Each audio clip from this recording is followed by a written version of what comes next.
Welcome to Know Your Money, where we will explore our relationship with money and how the psychology of it impacts our financial decisions, as everyone thinks about money differently.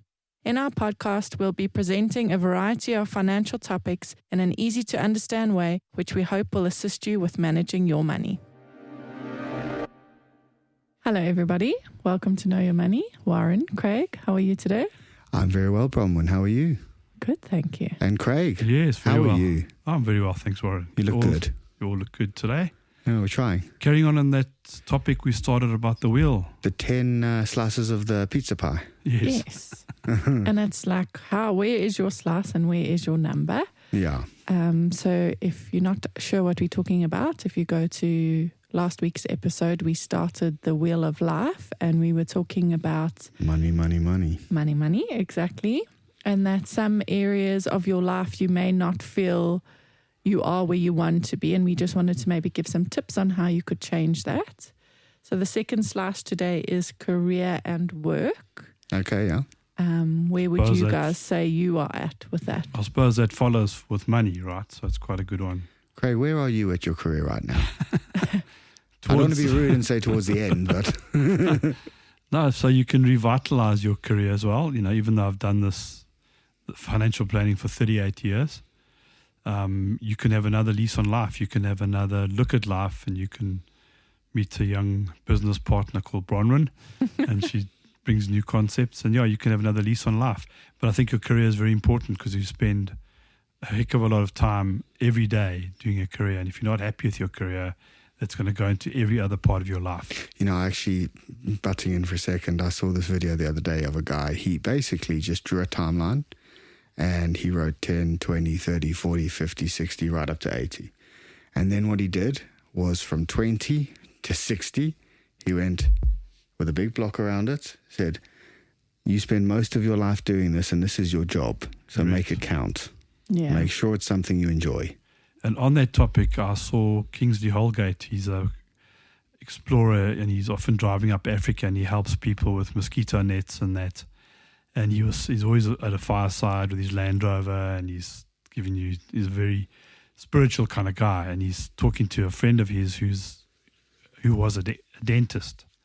So this dentist who was at school with him said, I actually hate being a dentist. I wish I was a farmer. So Kingsley Holgate took 8 stones, pebbles, and he put them on the ground. He said, each pebble represents a decade. And how old are you? So he said, well, I'm 40. So he said, well, take 4 of those away. There's 4 pebbles left. So you've got 40 summers to make a difference. But let's assume the last 10, you're not healthy or you can't do it anymore. You've got 30 summers to do what you really want to do. I mean, this really resonated with this guy so much that he sold his dental practice and he went into farming. That's fun. Yeah. I like that. Yeah, it's very true what you said as well, Warren. Yeah. I absolutely do think it's true. And I think you have to take stock if you are happy. And if you're not, how would you recommend someone make a change? Or what should they be questioning or looking at? So for me, it's not about being happy, but I'm making a change at the moment. And it's because I've had my boy has been born and I'm now looking much more serious at financial security for my family and for his future. I want him to have a bit of a head start, deposit for a house, stuff like that. And so I'm having to make decisions that are changing my career ever so slightly, but are good for me and I feel growth in doing it. I also think we speak about money and it's important. As some people say, as important as oxygen, but actually being happy is more important, and being happy in your job is even more important. So if you're happy with what you do, the money will come. You mustn't do a job well paid that you absolutely hate or it's out of your depth. Then you won't be happy there, and you'll make mistakes and you'll hate it. Rather do something that you really enjoy. If you really enjoy it, time will just fleet away. You won't even know you're doing it. If you're doing something you enjoy, time is not a factor. If you do something you hate, things drag on. Absolutely. There's a beautiful book. I don't know who it's by. I'll try Google it now while we're sitting, but it's called Ikigai, and it's a Japanese term to try find your purpose. And there's 4 parts to it. I can't remember all of them, but it's like, what do you love? What are you good at? what can change people, and something like that. And all the way in the middle is like finding your passion. And personally, I've experienced, like, I feel like you follow a path and you turn into something like, let's say, for example, Warren, it's sound. And now all of a sudden you're into like podcasts, like you're realizing what you truly actually like. And if you focus on those things, everything does get better. So I also saw papery, which is like they do diaries and stuff like that. Yes. They have an Ikigai pack that you can buy. Okay. And it comes with like a journal asking all these questions, like what do you like? Where are you at?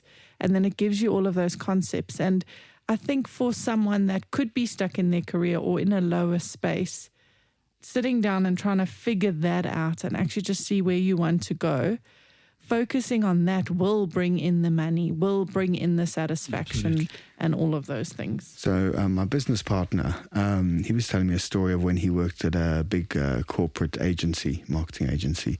And there was a young lady there who had done well in the agency and had realized, and maybe I'm guessing around 30, she'd realized that she didn't really want to do what she was doing anymore, but she still wanted to be part of marketing. And what she had a passion for was copywriting. And long story short, she took a massive pay cut, went down to the bottom of the copywriting in the company's departments and worked her way back up and is doing phenomenally well. Yeah. Because she realized that her career, albeit in the right industry, wasn't really what she wanted to do in that industry. And I thought that was quite inspiring. Absolutely inspiring. And I think as financial planners, it's important that we bring that up with our clients to try and see where they are at and just to try help. And like you said, when something comes along, what you were passionate about changes. When you have a baby, if you buy a new house, if you get married, these things kind of change where you're at, and it's good to... Yeah, sometimes people just change, Bronwyn. How often do you hear of, or your friend or kids studied something at varsity, got a degree in it, did well in it, and doing something completely different? It happens so often. One of my family friends, he is doing phenomenally well, setting up his own business, and he's a web developer and a coder. He studied finance at university, so he did a BCom, and he was working for a investment company here in South Africa and hated it. Yeah, exactly. And just said to himself, I'm going to go traveling, I'm going to go find myself. And he did that for a couple of years, and he came back a professional coder. Yeah, brilliant. All learning through YouTube. And I mean, there's another example of he's so much happier now. Yeah. And yes, it may be delayed financially, any moves he could make for a couple of years, but boy, oh boy, is he glad he did it. Yeah. Do what makes you happy. Absolutely. Absolutely. And I'll put a link in our bio of that Ikigai and that papery thing. Sorry, every time you say Ikigai, I think of someone who smells. I know, it is such a weird name. It's Japanese. Lovely Hope people. that helps. Thanks, everybody. Have a good day. Thanks, guys. everybody. Good to see you. Cheers. Bye. Thank you for listening. If you have enjoyed this podcast, would like to subscribe, please visit our website www.growthfp.co.za. The information we have provided in this podcast is our personal opinion. For more detailed information, please discuss your financial situation with a financial planner.